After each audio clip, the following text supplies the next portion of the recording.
Hello，各位馬迷朋友，大家好！今日係夜馬三步嘅時間，嚟到2026年第二次嘅賽事啦。聽日就跑呢個11場嘅。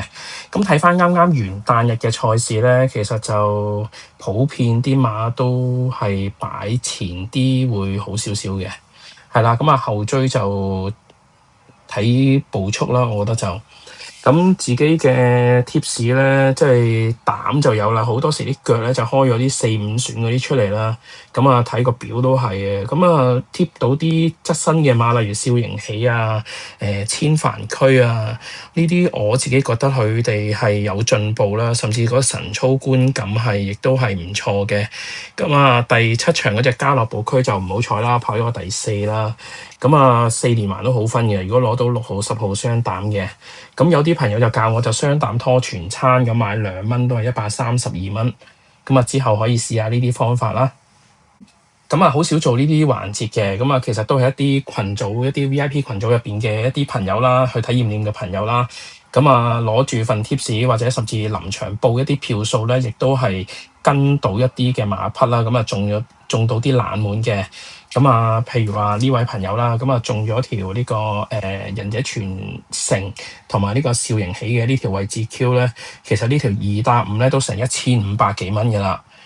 呢位朋友仲勁，直頭話5號都有少少票數喎，直頭買個 win pay。呢度佢已經嗰日都可以收工噶啦，玩到第2場。呢個扶搖世勁，我自己藍色嘅一個大題啦。即係無可奈何，開飛10幾倍，開跑前嘅5分鐘都仲有成12倍啊、9倍咁樣。但係哇，最後一注700零萬打落去，打到得3.3，即係中咗都唔知開心定唔開心啊！但係亦都話俾你聽，蝕步速都可以咁樣贏咧。呢隻馬應該相信都嗰個前景唔錯嘅。另外呢位朋友啦，就攞住醒目高球同靈利標區就拖呢個4連環嘅。亦都係順利命中啦。干連程場就第4嘅。另外嗰隻嘅活力拍檔就第3嘅。都好勁啊啲朋友。最勁呢位朋友啦，其實佢就我識咗佢其實 around 3個月到3、4個月到啦。都好支持啦。佢淨係好簡單，佢就參考咗之前咧有一位馬評人啦。之前上咗一個節目，就話買孖 T 咧就一膽拖5腳啊、6腳啊、7腳啊咁樣就拖啦。佢就利用咗一膽5腳同埋一膽嘅7腳，就買咗210蚊咧，就收咗呢個20,459蚊。都好犀利啊！即係200零蚊可以做到100倍以上嘅嘢。恭喜晒啊！呢啲機會真係可遇不可求。希望咧我嘅心水可以繼續幫到大家啦。就分析翻聽日嘅賽事啊。好，我第一關嘅心水啦，就係呢個第4場嘅4班泥地千二啦。先講2隻熱門馬啦，一隻就遙遙日上，一隻就係呢隻6號嘅雷神太保。其實雷神太保呢隻馬咧，我覺得佢前一場嗰第3有少少人氣我取嘅，但係叫跑啱晒啦，你唔要又唔得。上場熱到20幾蚊，入到直路咧就前面一埲牆咁樣，佢又塞晒車。但係其實呢隻馬都唔係第一次嘅啦，次次都塞車，次次都20幾30蚊。你話今次用阿布文排個6檔，如果好嘅應該潘頓會繼續騎啊。我諗覺得阿潘頓都覺得呢隻馬跑嚟跑去都係咁就算咯。今次俾翻阿布文嘅，因為嗰次上名都係布文騎嘅。另外遙遙日上啦，前一場就贏馬嘅，全程3碟。當日出邊個場地咧，亦都非常之好嘅。贏個零馬位啦，加咗分上場又跑谷草1200。跑谷草1200就11檔，用阿霍雲星咧就留咗喺後邊跑，慢步速又追翻上嚟啦。輸2個零馬位嘅。睇翻成場賽事嗰個時間，你話係咪好好咧？其實都真係一般嘅啫。叫做肯追一段嘅馬咯。今次排個8檔，你話入邊如果有啲馬搞下佢都未必可以順利可以放出嚟嘅。我自己就中意一隻上季淨係跑過1次嘅天德神影啦。呢隻馬其實睇翻佢之前就缺過貨啦，即係跑完之後就應該健康有少少疑問嘅。但係暑假其實咧，你見佢做翻晒啲功夫啦。其實最近嗰3個泥集咧，亦都跑咗個第1，跑咗個第2嘅其中。輸嗰次咧就反而留後嘅。呢隻馬佢擺前又試下，擺後又試下。咁睇翻呢課集啦，咁其實佢附近嗰啲極上沙龍啊固然之勁啦，咁嗰隻爆出美麗啊開心老闆嗰啲咧再出亦都係有表現嘅。咁其實佢亦都係彈甩咗第3、第4名，咁其實兩個幾馬位其實佢冇減弱到嘅嗰課集。咁最近其實你見到金城江咧，亦都係親自操3課啦呢隻馬。咁佢係一個泥地好手嘅騎師啦，咁俾個機會佢，咁而家成為一個19倍嘅冷門咧，我覺得係有可博之道嘅。今次排埋個1檔，另外就係佢個體重咧重咗22磅咧，亦都係一個好現象。咁晨操見到個觀感咧，隻馬一啲都唔肥噶啦，出腳亦都係非常之好。咁我自己會買獨贏1注啦，同埋攞嚟做一個馬膽嘅。咁另外配腳方面上場嘅呢個花果猴王啦，咁佢其實就23、24年嗰個季度咧就贏咗一場泥地，咁其實之後咧就都冇乜表現嘅，次次都係得個近字啦。見到上季都係跑啲第4啊，咁輸得幾遠下啦。咁但係暑假唞完一輪之後咧，今季其實佢嗰個神貨嗰個復操咧好咗啲嘅。咁尤其啱啱最近呢場啦。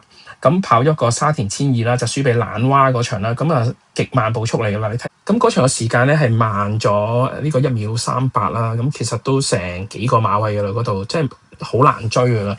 咁佢末段咧依然咧喺出邊咧，亦都係追翻一段上嚟。咁其實最後嗰度咧，佢亦都要係避開一啲馬匹啦。咁200、300米避開嗰隻閃電武士咧，因為其實閃電武士，如果大家有睇翻佢琴日點跑咧，就明我講咩啊？呢隻嘢其實都勁嘅，大家 hold 住佢啦，呢隻閃電武士。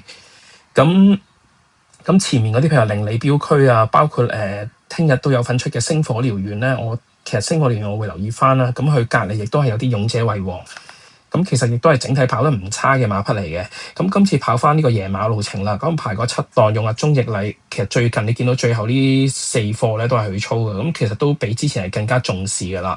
咁我就會拖翻呢一隻馬啦。咁其實開到7、9呢條 Q 亦都幾好分嘅。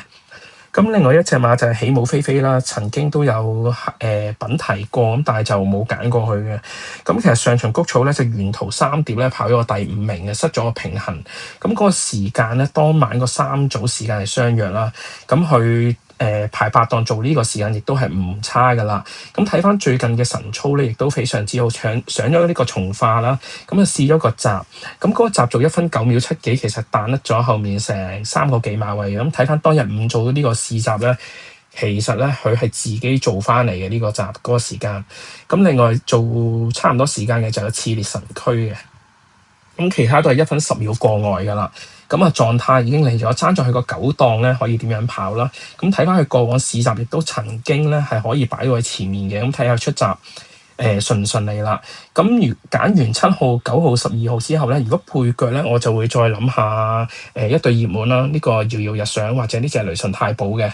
咁金多喜今次12檔咧，相信加咗磅之後有少少難跑啦，尤其係伍鵬志啲馬咧贏完之後咧就真係爭少少啦。咁暫時呢場就係7號、9號、12號為一個投注嘅重心啦。咁另外一場我會比較有信心嘅賽事就係第6場4班1400米嘅。咁首選係要咗呢隻嘅深紅紅嘅。呢隻深紅紅其實睇翻佢，其實今季咧跑咗4次咧，都係啲10檔啊、13檔啊呢啲咁嘅檔位啦。今次排個3檔，其實嗰個形勢已經係唔同晒㗎啦。咁佢次次排外檔咧，都要拉出去追一段咧，亦都係做到一個好快嘅末段啦。咁尤其上一場對住邵喜喜一世美麗呢一組咧，其實佢尾嗰2段時間係做緊45秒92嘅，甚至係比嗰隻一世美麗咧係做得好嘅，佢蝕位亦都係好多嘅。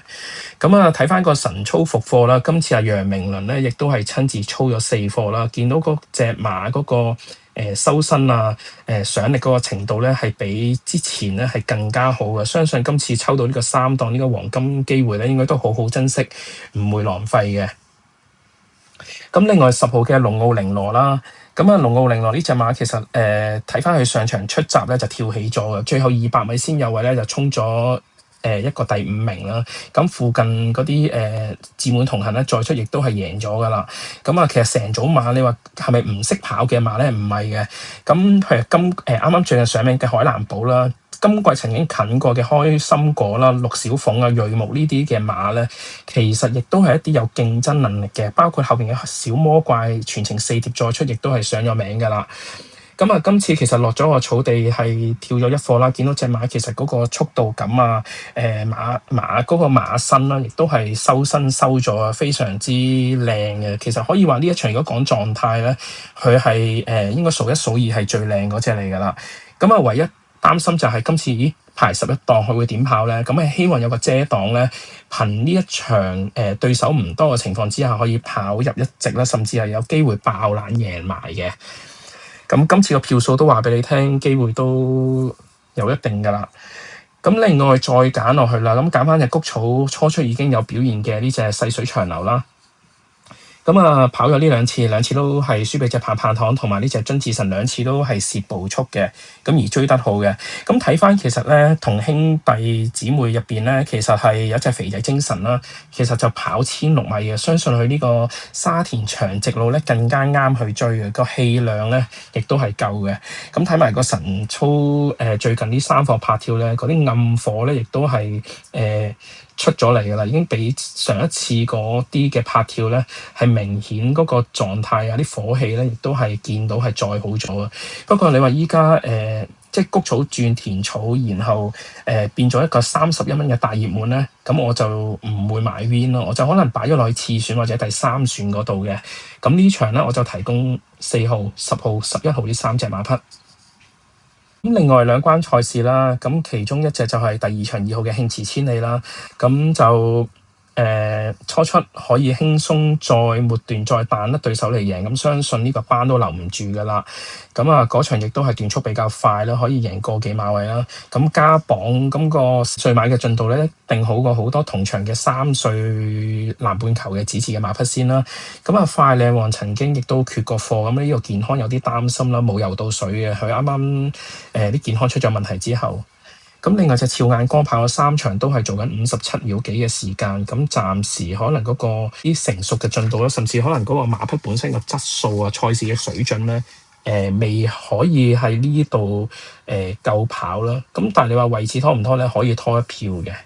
咁另外一隻心水啦，就係轉咗倉嘅呢隻沙張奇星啦。咁啊上次跑完之後就過咗嚟呢個告東尼馬房啦，見到佢其實最近啲神操亦都係好咗嘅，尤其最後呢課細集拍跳啦，拍住呢隻新輝之星咧，聽日都有啲飛嘅。咁其實見到佢都拍落去咧，有板有眼嘅啲模式啊，收身嘅程度比上手馬房亦都係再做得好咗啦。咁睇下而家有10倍排個2檔，睇下鍾易禮點樣發揮啦。好啦，咁重複翻今次嘅心水啦，兩隻熱門，兩隻冷門嘅。冷門有第4場嘅7號天德神影，第3場10號嘅沙張奇星，同埋熱門嘅第6場11號嘅深紅紅，同埋第2場2號嘅慶馳千里。祝大家贏多啲，好運！